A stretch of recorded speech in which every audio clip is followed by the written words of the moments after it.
Hi, welcome. This is the employee guidance to help you make your way through Little Miracles. So you are held responsible for all the actions that you do. You are accountable for the job description that you signed and the things that you have to be doing in the classroom. You were hired for a reason, and we just really want you to follow the rules and follow what you're supposed to be doing. In the classroom, you should be having energy. You need to get your sleep, feel well rested, so you can have fun and play with the children and have a good day. There's 5 difficult people you will meet. It's the chatterbox, the person who talks too much that you can't get your job done. You need to tell them, hey, I would love to chat with you, but I can't chat with you right now. I'm too distracted from my work. You can always have lunch with them outside of work. There's the gossiper who thinks they know everything and anything about everybody, and they'll try to tell you some truths and not truths, and you just need to excuse yourself, try to change the subject from what they're talking about. The complainer is negative, just complains about life, the job, and you're here to have a good time and be relaxed and work with the children. And we just recommend that you just change the subject, or if it's becoming a really big problem, you can always talk to administration about it. The delegator is somebody who delegates jobs to you even though you have your jobs to do, and what they're supposed to be doing is their job. The only person that should be delegating to you is administration. And the lead teacher, if they ask you to do something, that's okay too, but they shouldn't be passing their whole entire job to you. The credit grabber is somebody who takes all the credit for the job that was done, and if you had part of it, you should let everybody know that, hey, I helped with this project and I did a really good job, because the employee manager looks at that thing to see what you've been doing in the classroom for your yearly review. For that, gives you pay raises and keeps you for your employment. Insubordination is a person who believes that they can and make and live by their own rules. Unfortunately, our rules are from the Ohio ODJFS. Sorry. So they make their rules and we follow them. So if the rules change, we implement those new rules. The rules cannot be changed for a reason. They're there to keep the children safe and keep you guys doing what you're supposed to be doing. We have cleaning that has to be done. We're not only teaching, we have to keep our classrooms clean and our playground clean to keep the children free of germs. So daily we wash the tables and chairs. You do that by putting soap and water on the table first, wiping it with a rag, taking your bleach and water, spraying it, letting it sit for 2 minutes, wiping the table down. The chairs are the same way, soap, then bleach. You can wash the chairs after lunch and dinner, as well as when they're visibly dirty. As for the dusting, wiping, organizing the shelves, you should do this for the kids' cubbies to keep them clean. You'll dust them out, put the basket back in, organize the stuff in their cubbies.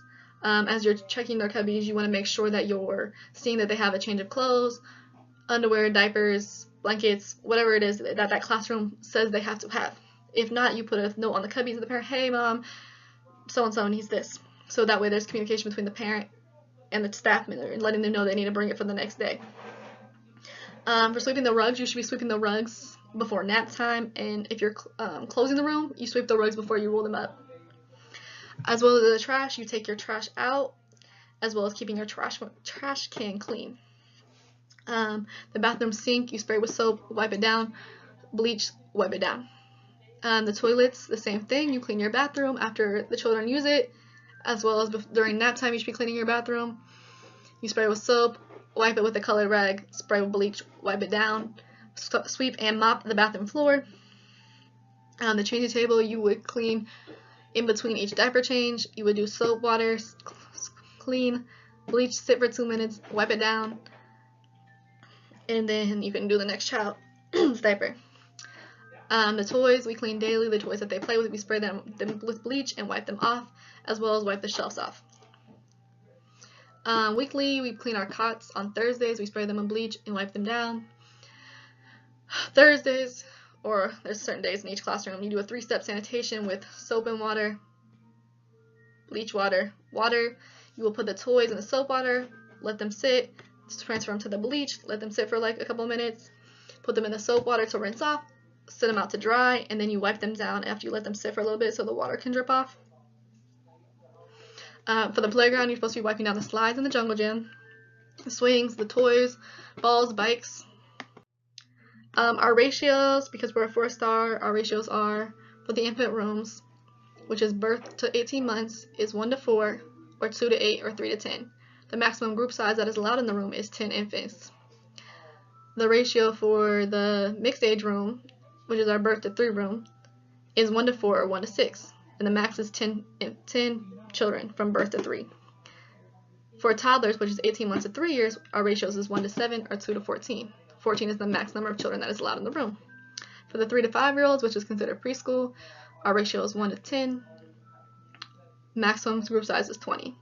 The nap time ratios double for toddlers and preschoolers for 1.5 hours.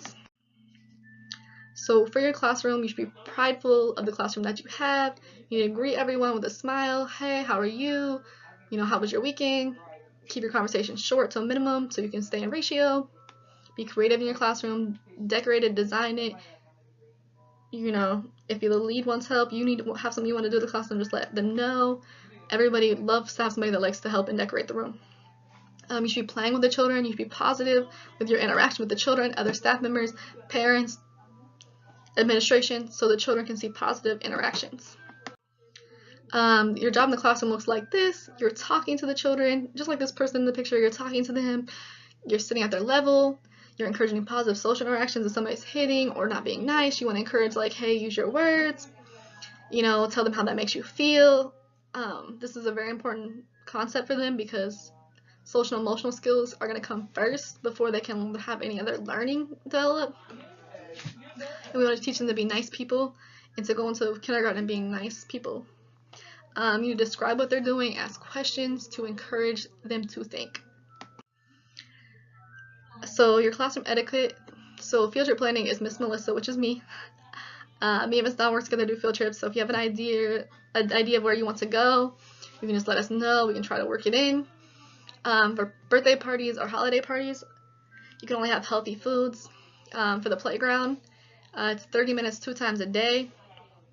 For child disciplinary actions, you need to watch your tone and your body handling. So you should not be raising your voice. Remember, these are not your children. These are children that we're trying to model how to be nice. So we should be modeling niceness in our tones that we use with them. If you have to pick a child up because they're endangering other children, you need to pick them up under both armpits. So they can't hurt anybody. You can move them, but other than that, you're not supposed to be moving them. You cannot make them go do something. You can try to walk with them, but you can't make them do it. So if there's an incident that happens in the center, like a fall, they get hurt, they bump their head, they get transported by the paramedics, you need to do an incident report.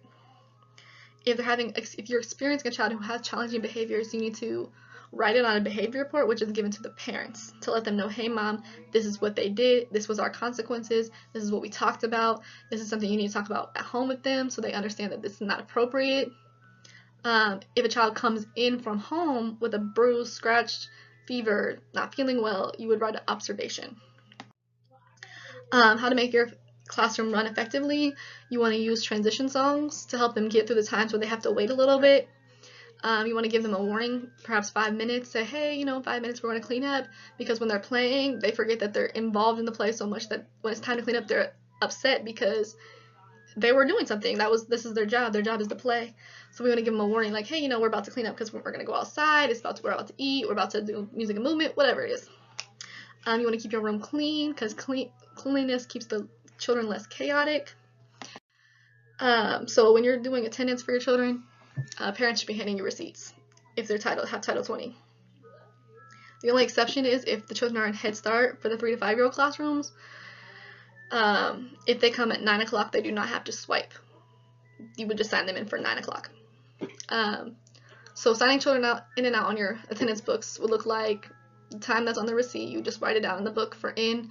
If they leave, you sign the out time for whatever time the receipt says. If the children are absent, you mark A. If they're excused, EX. If they're withdrawn, you just W. If they transition to a new classroom, T. For the meal counts, every child that's here, you just mark with an X for the appropriate meal. Your lesson plans should be based on children's interests, developmentally appropriate, due to Miss Ricky by the 15th of every month.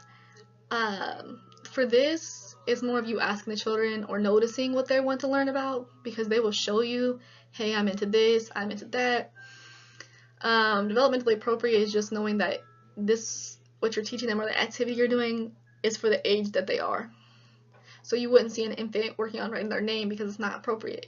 If you don't know what that looks like, you can always speak to Ms. Ricky or the lead teacher of the classroom if you're helping with lesson plans. The supplies, like toys and books, are located in your classroom. There's lots of extra toys in each classroom, so if you need to rotate something or you want to borrow something out of the classroom, a different classroom, you can. Just ask the teachers. We have a supply cabinet and an art cabinet.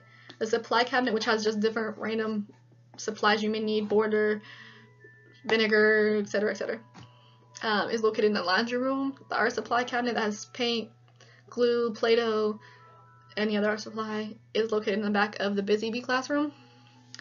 Please look before asking for more supplies. For fire drills and tornado drills, so you need to make sure you're counting the children when you line them up for either one of the drills, and knowing where your classroom goes. On each room, there's a sign hanging on the door that shows where those classrooms go. It would be a good idea to know each classroom, because you might end up in another classroom breaking somebody, or somebody called off, you just don't know, and you want to know just in case we do a drill, or if it's the real situation. So for the fire drills, if you're in the infant room with the babies, which is 6 weeks to 1, you would exit out the back door of their classroom. If that exit is blocked, you would go out the door to the left and go through the Busy Bees classroom out their door. The Busy Bee classroom, which is the mixed age room, you go out their side door or out the back of the infant room. If you're in the tools room, you are going to go out your side door. If that door is blocked, you will go out the preschool classroom door. If you're in preschool, you're going to go out the side door. If that door is blocked, you will use the front entrance. The same thing for Head Start. You use the side door or use the front entrance.